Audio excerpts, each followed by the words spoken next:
رسول اللہ صلی اللہ علیہ وآلہ وسلم عید کے دن گھر سے مسجد کی طرف تشریف لانے لگے۔ راستے میں آپ صلی اللہ علیہ وآلہ وسلم نے کچھ بچوں کو کھیلتے دیکھا۔ انہوں نے اچھے کپڑے پہنے ہوئے تھے۔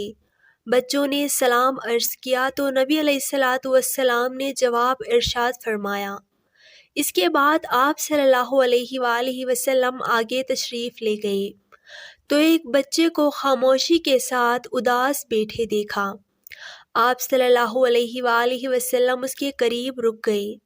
آپ صلی اللہ علیہ وآلہ وسلم نے اس بچے سے پوچھا کہ تمہیں کیا ہوا ہے کہ تم اداس اور پریشان نظر آ رہے ہو؟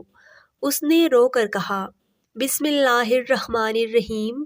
نبی اکرم صلی اللہ علیہ وآلہ وسلم کی زندگی کے جس گوشے پر بھی نظر ڈالیں، آپ صلی اللہ علیہ وآلہ وسلم کامل و مکمل نظر آئیں گے۔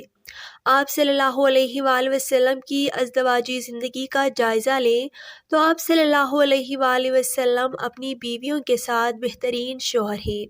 آپ صلی اللہ علیہ وآلہ وسلم کی مجاہدانہ اور سپاہیانہ زندگی پر نظر کریں تو دنیا کے بہادر آپ سے کوسوں دور ہوں گے۔ اسی طرح بچوں کے ساتھ آپ کے حسن سلوک کا جائزہ لیں تو آپ بہترین مربی بھی ہیں، نیز آپ سے زیادہ کوئی بچوں پر رحم کرنے والا بھی نہ ہوگا۔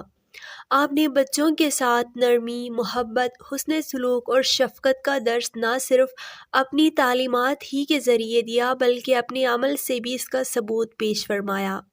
آپ صلی اللہ علیہ وآلہ وسلم کا فرمان ہے، جو چھوٹوں پر رحم نہ کرے اور بڑوں کی تعظیم نہ کرے وہ ہم میں سے نہیں۔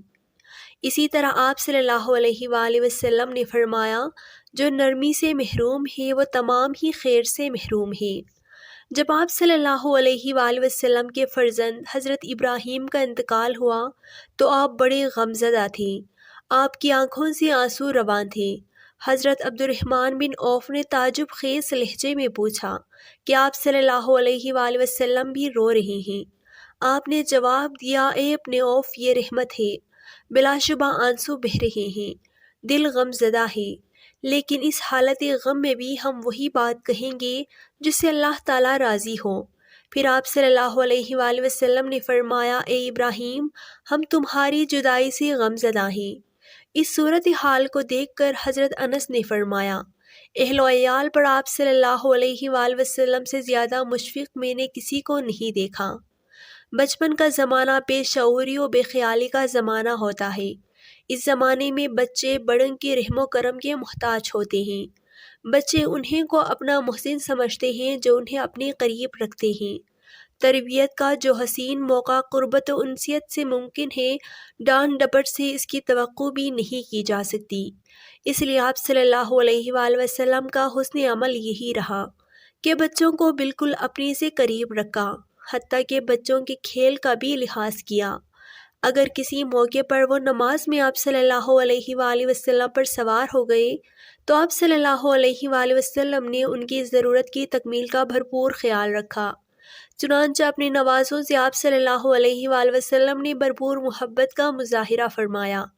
حضرت عبداللہ بن شداد اپنے والد سے نقل فرماتے ہیں، ایک دفعہ آپ صلی اللہ علیہ وآلہ وسلم نماز میں حضرت حسن یا حسین کو ساتھ لائے۔ آپ صلی اللہ علیہ وآلہ وسلم نے نماز پڑھائی۔ درمیان نماز آپ صلی اللہ علیہ وآلہ وسلم نے سجدہ طویل فرمایا۔ حضرت شداد فرماتے ہیں کہ میں نے سر اٹھایا تو کیا دیکھتا ہوں کہ بچہ آپ صلی اللہ علیہ وآلہ وسلم کی پشت پر سوار ہے اور آپ صلی اللہ علیہ وآلہ وسلم سجدے میں ہیں، لہٰذا میں دوبارہ سجدے میں چلا گیا۔ جب نماز مکمل ہو گئی تو صحابہ کرام نے سوال کیا کہ حضور صلی اللہ علیہ وآلہ وسلم، آپ نے دوران نماز سجدہ طویل فرمایا، ہمیں یہ گمان ہونے لگا تھا کہ کوئی معاملہ پیش آیا ہے یا یہ کہ آپ پر وحی اتر رہی ہے۔ آپ نے فرمایا، ان میں سے کوئی بات نہ تھی، بلکہ میرا بیٹا میری پشت پر سوار تھا، میں نے مناسب نہ سمجھا کہ بچے کی ضرورت کی تکمیل سے پہلے سجدہ ختم کروں۔ اقرا بن حابس نے دیکھا کہ آپ حضرت حسن کو چوم رہے ہیں، یہ دیکھ کر کہنے لگے کہ حضور، میرے 10 بچے ہیں، میں نے کبھی کسی کو نہیں چوما۔ آپ نے فرمایا، جو شخص رحم نہیں کرتا اس پر رحم نہیں کیا جاتا۔ ایک دفعہ آپ حضرت حسن کو چوم رہے تھے۔ ایک دیہاتی نے حیرت کا اظہار کیا تو فرمایا کہ اگر اللہ نے تیرے دل سے رحمت کو نکال دیا تو میں کیا کر سکتا ہوں؟ رسول اللہ صلی اللہ علیہ وآلہ وسلم عید کے دن گھر سے مسجد کی طرف تشریف لانے لگے۔ راستے میں آپ صلی اللہ علیہ وآلہ وسلم نے کچھ بچوں کو کھیلتے دیکھا۔ انہوں نے اچھے کپڑے پہنے ہوئے تھے۔ بچوں نے سلام عرض کیا تو نبی صلی اللہ علیہ وآلہ وسلم نے جواب ارشاد فرمایا۔ اس کے بعد آپ صلی اللہ علیہ وآلہ وسلم آگے تشریف لے گئے تو ایک بچے کو خاموشی کے ساتھ اداس بیٹھے دیکھا۔ آپ صلی اللہ علیہ وآلہ وسلم اس کے قریب رک گئے۔ آپ صلی اللہ علیہ وآلہ وسلم نے اس بچے سے پوچھا کہ تمہیں کیا ہوا ہے کہ تم اداس اور پریشان نظر آ رہے ہو؟ اس نے رو کر کہا، اے اللہ کے محبوب صلی اللہ علیہ وآلہ وسلم، میں یتیم مدینہ ہوں۔ میرے سر پر باپ کا سایہ نہیں ہے جو میرے لیے کپڑے لا دیتا۔ میری امی مجھے نہلا کر کپڑے پہنا دیتی، اسی لیے میں یہاں اداس بیٹھا ہوں۔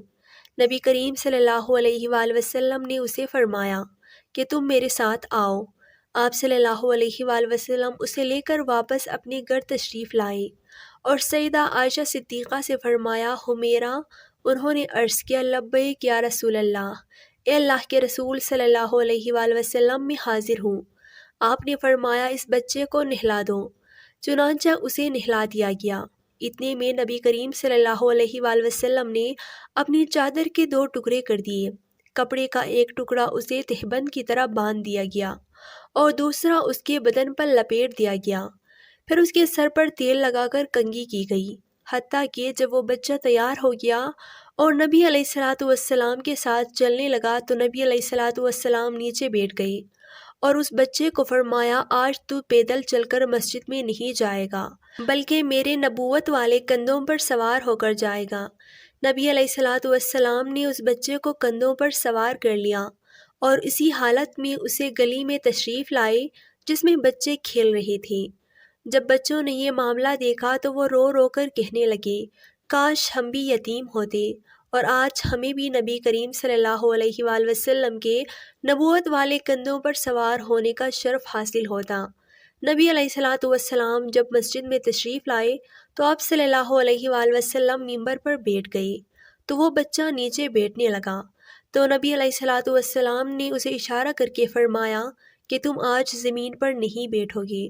چنانچہ آپ صلی اللہ علیہ وآلہ وسلم نے اس بچے کو اپنے ساتھ ممبر پر بٹھایا اور پھر اس کے سر پر ہاتھ رکھ کر ارشاد فرمایا کہ جو شخص یتیم کی کفالت کرے گا اور محبت و شفقت کی وجہ سے اس کے سر پر ہاتھ پھیرے گا، اس کے ہاتھوں کے نیچے جتنے بال آئیں گے اللہ تعالیٰ اس کے نامہ اعمال میں اتنی نیکیاں لکھ دے گا۔ اللہ تعالیٰ ہمیں ان واقعات سے سبق حاصل کر کے بہترین زندگی گزارنے کی توفیق عطا فرمائے، آمین۔